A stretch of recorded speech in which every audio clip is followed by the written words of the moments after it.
सामनातून कुणाल कामराच्या गाण्याच्या मुद्द्यावरून सरकारला पुन्हा डिवसलंय। कामराचं गाणं अग्रलेखात छापत शिंदेंसोबत फडणवीसांनाही डिवसलंय। कामरा प्रकरणात शिंदे पुरते बदनाम झाले असं सामनाने लिहिलंय। शिंदेंच्या चेष्टेची भाजप आणि फडणवीस मजा घेतायत असंही सामनाने लिहिलंय। काय लिहिलंय सामनामध्ये?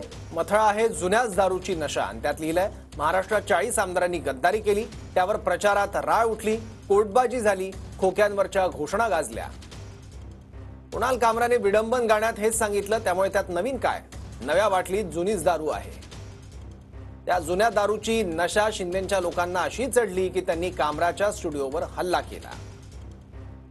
कामरा प्रकरणात शिंदे हे पुरते बदनाम झाले। शिंदे म्हणजे महाराष्ट्रात चेष्टेचा विषय बनलाय।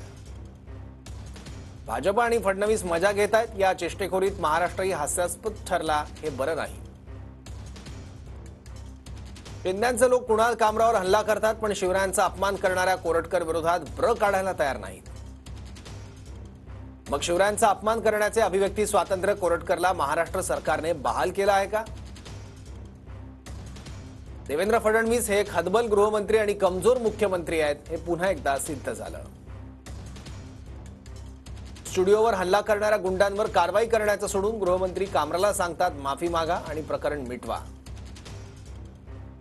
माफी मागा आणि सुटा हे सध्याच्या मुख्यमंत्र्यांचं धोरण दिसतं।